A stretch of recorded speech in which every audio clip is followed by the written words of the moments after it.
Alors, tenter de restituer un logis est une opération un peu complexe parce que nous devons prendre en compte un ensemble de données. Cela va de la structure bâtie de l'édifice, de son architecture, mais également de son décor extérieur, puisqu'un logis royal est souligné sur ses façades extérieures par des emblèmes, des éléments qui renvoient à ce statut royal, mais c'est également scruter d'autres éléments, comme la charpente qui couvre l'édifice. Et cette charpente, elle a également des fonctions, pas uniquement pratiques, assurer la couverture de l'édifice, mais également porter un décor dans les parties hautes de ces toitures qui portent les armes royales. Et donc l'ensemble de ces éléments qui permettent de restituer avec le plus de véracité possible ce qu'était un logis royal à la Renaissance. Dans le cadre du projet Médicis, évidemment, le cœur du sujet était la restitution de l'architecture et des espaces intérieurs et des ameublements de ces espaces intérieurs. Mais au-delà de ce cœur de cible, nous avons travaillé d'une manière plus générale à la restitution du logis et de sa silhouette pour penser aussi l'inscription du logis dans un paysage plus large au sein de la ville d'Amboise et puis du paysage ligérien. Et pour cela, nous avons travaillé notamment à la restitution des charpentes, de la forme de ces charpentes, des dispositions des charpentes, qui avaient un rôle majeur évidemment pour le dessin et la silhouette générale du logis. La charpente a différents rôles en fait sur la construction. Le premier rôle auquel on pense tout de suite, c'est évidemment protéger et mettre hors d'eau le logis. Mais pour mettre hors d'eau un logis, il faut choisir une pente qui est la bonne, en fonction de la pluviométrie de la région. Et puis, il faut évidemment aussi que cet espace puisse être investi et utilisé, que ce ne soit pas un espace perdu. Ce qui explique que durant toute la fin du Moyen-Âge et le début de la Renaissance, où la cour a tendance à s'étoffer, elle compte des milliers de personnes, on cherche à gagner en surface habitable dans les logis et notamment dans les logis royaux. Et donc on voit apparaître une véritable réflexion sur la forme des charpentes, sur les assemblages des charpentes, sur les structures, sur les dispositions des structures charpentées, pour pouvoir aménager aussi les espaces de comble et donc gagner en surface habitable. Alors, pour restituer la charpente du logis des Sept Vertus, on avait à notre disposition peut-être moins de sources que pour d'autres parties, mais des sources un peu plus récentes. Il s'agissait de procès-verbaux de destruction du logis, dans lesquels on va récupérer chacune des pièces de bois. Et on a donc un linéaire de bois qui nous est énoncé. À partir donc du vocabulaire de la charpente, de cette énumération de pièces de bois, à partir des contraintes que l'on connaissait, c'est-à-dire le plan au sol du logis, le fait que le logis était habitable dans les combles sur 2 niveaux, on a réfléchi à la forme que pouvait recouvrir cette charpente par comparaison avec d'autres châteaux, d'autres logis contemporains. Et on a donc travaillé notamment avec des spécialistes de la charpente, Jean-Yves Huneau par exemple, qui nous a aidés à retrouver une hypothèse de restitution la plus vraisemblable possible. Dans le cadre de la restitution de la charpente du logis des Sept Vertus, on s'est beaucoup inspiré des charpentes connues pour ces périodes-là, qui ont beaucoup de traits communs. Et on a regardé comment ça s'organisait avec le bâtiment, voir ce qui pouvait marcher et pas marcher en fonction des hauteurs de plancher, des hauteurs de fenêtres, puisque c'est souvent des problèmes de niveau qui ont été discutés, plus que de la forme générale.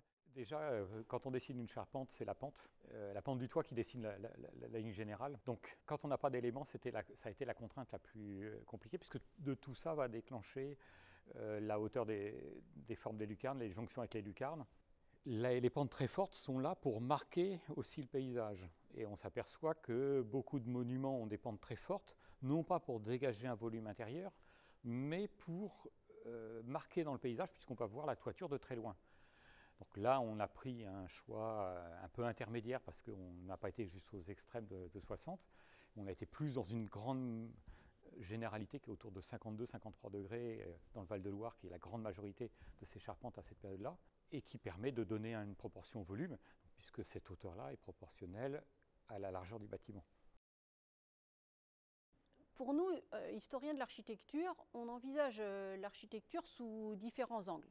On travaille sur des sources iconographiques, écrites. On travaille sur les usages de l'espace et on essaye de restituer en imaginant comment les espaces ont pu être utilisés, quelle était leur fonction. Mais il est vrai qu'il y a une dimension qui nous échappe un petit peu parce que finalement, on ne pratique pas, nous ne sommes pas des hommes de métier. Et donc, pouvoir échanger avec ceux qui construisent les charpentes, les charpentiers, voir comment ils travaillent, comment ils choisissent leur bois, comment ils les équarrissent, comment au sol ils les disposent pour ensuite les lever en élévation, est forcément très précieux pour nous parce que ça nous ancre dans un aspect très concret. Et ça nous évite de proposer des restitutions aberrantes qui ne pourraient pas fonctionner du point de vue technique notamment. Alors sur les gestes et les techniques qui perdurent aujourd'hui, avant tout le marquage de charpente. Il y a le marquage et puis il y a les assemblages aussi. L'assemblage tonneau-mortaise, on le fait depuis le Moyen-Âge. Voilà. Aujourd'hui, on fait encore des assemblages tonneau-mortaise et on n'a pas trouvé mieux. L'assemblage tonneau-mortaise consiste à avoir un élément qui va entrer à l'intérieur d'un autre. Donc on va avoir une mortaise, donc une entaille rectangulaire, dans laquelle on va avoir un tenon, un élément qui va rentrer à l'intérieur. Après on vient percer l'ensemble pour mettre une cheville. Et là on crée la liaison entre deux pièces de bois. C'est l'assemblage en général le plus utilisé par le charpentier. Ben, le système de levage aussi. Le système de levage, dans la configuration comme on est aujourd'hui à Amboise, on garde les techniques anciennes. Puisqu'on ne peut pas utiliser de grue, voilà. Puisqu'on a un échafaudage qui est tout autour, on est confiné dans un espace un petit peu réduit. Donc c'est des palans, c'est des tire forts, c'est des treuils, c'est des cordes, c'est des poulies, c'est un peu comme des marins sur un bateau. Alors sur la charpente de la chapelle, le bois utilisé, c'est du chêne. C'est des bois de réemploi. Oui, oui. Voilà. Mais il n'est pas exclu qu'elle provienne d'origine du logis des Sept Vertus, qui a été détruit vers les années 1806-1807, au moment où on allait restaurer justement la charpente. Ah ben sûrement. Sûrement. On a une économie, aujourd'hui on parle d'économie circulaire ou de proximité, mais depuis toujours, on a toujours pris ce qu'on avait à proximité. C'est disponible à proximité, prenons-le. Voilà.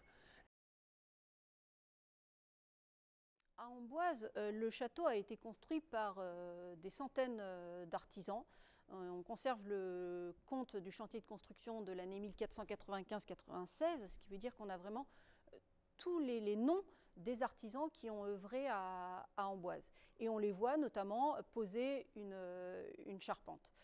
Cette année, enfin ces 2 années, là, 2023-2022, la chapelle du château d'Amboise, qui était toute proche du logis des Sept Vertus, a été restaurée, sa charpente a été restaurée.